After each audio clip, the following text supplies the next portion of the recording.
Hey guys, welcome back to Fantasy Tipped. My name is Julian, and this is the waiver wire video for week 6 of the fantasy hockey season. I'm super excited because our friends at Manscaped have decided to partner with us at Fantasy Tipped once again for the month of November. Guys, it's never too early to play holiday music, and it's never too early to start thinking about gifts. Whether it's for a friend or for the friend in your pants, you can make this season a jolly one with Manscaped. Do your little drummer boy a favor and use the Lawnmower 4.0 to avoid another silent night in the bedroom. Then add Manscaped top-of-the-line shower products to have the people thinking, all I want for Christmas is you. Santa cares about his sack, and so should you. Look nice when you get naughty by going to manscaped.com and use the code FANTASYTIPPED for free shipping and 20% off. Before we get started with this video though, guys, please leave a like, hit that subscribe button, and hit that notification bell. More than half of you guys that watch the channel are not subscribed, and I would really love to hit 5,000 subscribers this year. It would mean the world to me if you guys hit that button. Without further ado, let's jump right into the content today. Let's start with the week 6 schedule. And as you see here on the screen, on Monday there are 4 games, Tuesday there are 9, Wednesday there are 3, Thursday 13, Friday there's just 1 game, that's LA versus Vancouver, Saturday there are 15 games, and then Sunday there are 2. So the off nights as usual, guys, are Monday, Wednesday, Friday, and Sunday, with Friday and Sunday really having not a lot of games. Now Tuesday you might have room in your lineup because it's not too busy of a busy night. But as for Thursday and Saturday, your lineup is probably full. Now there are 7 teams that don't have the best schedule this week, and the reason for that is because they play less games than other teams. The team with the worst schedule is the Arizona Coyotes, who only play 1 game this week, and that's on Thursday night. So if you're holding on to guys like Clayton Keller, it's going to be rough this week specifically. The other teams that don't have the best schedule are Boston, Edmonton, the New York Rangers, the Seattle Kraken, the Vancouver Canucks, and the Winnipeg Jets. The Canucks less so than most because they do play on Friday night, and they're one of only 2 teams that play on Friday night. So they're not so bad for a team that only plays 2 games. Now there are 4 teams that have a very solid schedule. There are 2 teams that play 3 off nights, Los Angeles and Chicago, and there are 2 teams that also play on 2 off nights, Ottawa and St. Louis. Ottawa and St. Louis play both Monday and Wednesday, whereas LA plays Monday, Wednesday, Friday, and then Saturday. And then Chicago plays Monday, Wednesday, Saturday, and then Sunday. So my favorite team to be streaming players from this week is the Los Angeles Kings because you get the 3 off nights back to back to back, and then you could always swap them out for someone that plays Saturday, Sunday, or someone that just plays Sunday. So jumping into forward options now that you can pick up for next week, and first on the list I have Jordan Kyrou of the St. Louis Blues. And so far Kyrou has been absolutely brutal this season. He has not been very good, but I do think he's going to turn it around and soon. Now, the reason I'm suggesting Kyrou this week specifically is because the Blues do have a couple of off nights on Monday and Wednesday. So if you need someone to grab and he's actually floating out there, he might be able to turn it around finally during those 2 games. And if he does, you're going to get a whole lot of points and you're going to want to keep him on your roster the rest of the season. Then I have Nico Hischier, who I've had on this list every single week, I think, so far, and he has been incredible this season. I don't know how he's only 61% roster. He's getting a whole bunch of points seemingly every single night, playing top power play minutes, top line minutes, basically. He's someone that I like a lot and definitely should be well over 61% rostered. Then I have Riley Smith of the Vegas Golden Knights. He's on an absolute tear right now.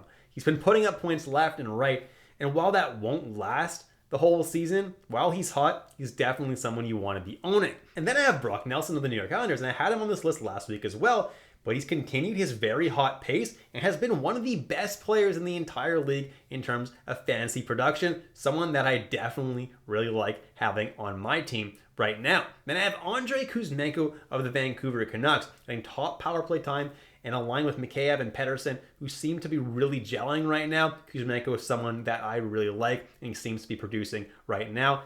Vancouver does not have the best schedule this week, but they do have that Friday night game, which makes them not too bad this week. Then I have William Karlsson of the Vegas Golden Knights playing on that line with Riley Smith and with Jonathan Marchessault, and that line, like I mentioned, with Riley Smith is insanely hot right now, and while I don't think it's going to last the whole year, as long as they are super hot, William Karlsson is someone that I like on my team. The nice thing about him is that this year he's got left wing eligibility, even though he has not played a single game on the left wing, which makes him a little bit more valuable. Then I have my Manscaped must-add player of the video, Brandon Hagel.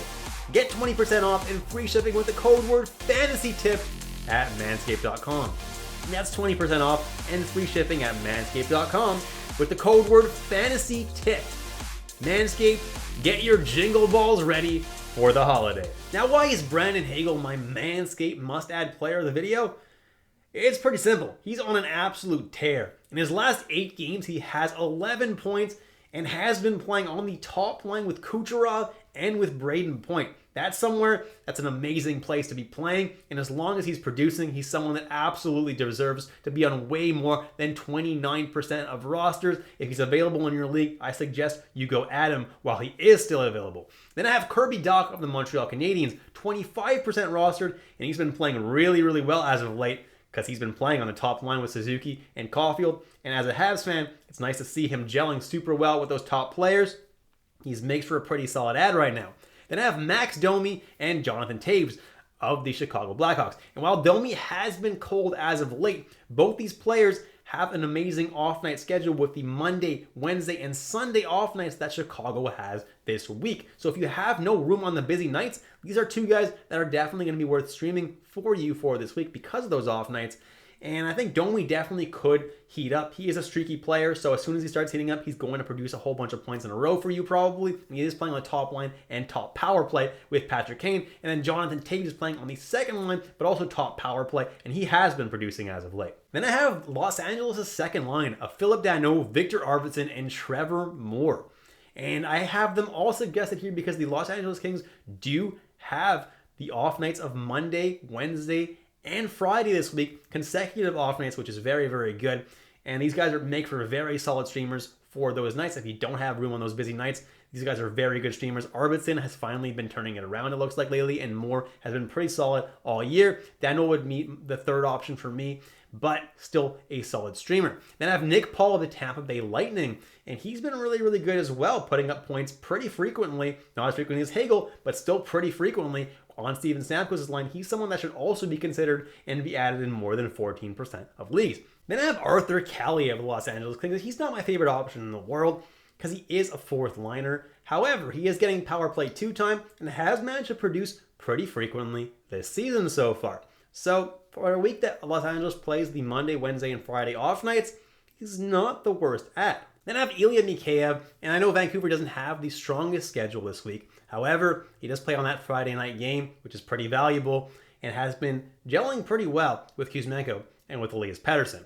Then I have Adam Henrique, who's finally starting to catch fire, playing top 6 minutes for the Anaheim Ducks, someone that I'm starting to look at right now. Then I have Kyle Palmieri of the New York Islanders, who's playing on the third line with Pajot and Parise, which is nothing too special. However, he's also playing top power play, and in his last 5 games, he's got 5 points. For a guy that's only 2% rostered, that's pretty good. Definitely, I would stream him if I'm in a deep league until he cools down. Then I have Andreas Athanasiou of the Chicago Blackhawks. While he hasn't been super hot lately, he is still getting top line deployment with Domi and Kane, and if that line starts catching fire, he's worth adding for those off nights. And then I have Derek Brassard of the Ottawa Senators, and this is a super desperation ad, but he is playing on the second line in Ottawa right now. That means he's getting time with DeBrincat and Drake Batherson, which is pretty good. He hasn't done a whole lot yet, but if you're in a super deep league and you need someone to stream for those Monday and Wednesday off nights, you could do worse than Derek Brassard. Jumping into defenseman option, and first on the list is Luke Schenn of the Vancouver Canucks. He's been hitting everything that moves so far. If you're in a league that counts hits or a categories league where you have hits as a category, he's definitely someone that I recommend right now. He's looking pretty good. Then I have Philip Hronek of the Detroit Red Wings, 30% rostered. He's playing on the top power play in Detroit and has been getting a decent amount of points. Don't hate that at either. Then I have Alec Martinez of the Vegas Golden Knights, and he has been blocking an absurd amount of shots. And if you're in a league that counts points for blocked shots, or you're in a categories leagues and you need some block shots on your team, Martinez is an obvious must add. Then I have Caleb Jones of the Chicago Blackhawks. And as long as Seth Jones is out, Caleb Jones is playing on the top power play in Chicago and hasn't looked too bad. And let's not forget that Chicago has a nice off-night schedule this week. And then I have Eric Gustafsson of the Washington Capitals. And as of this recording, John Carlson is still out of the lineup for Washington.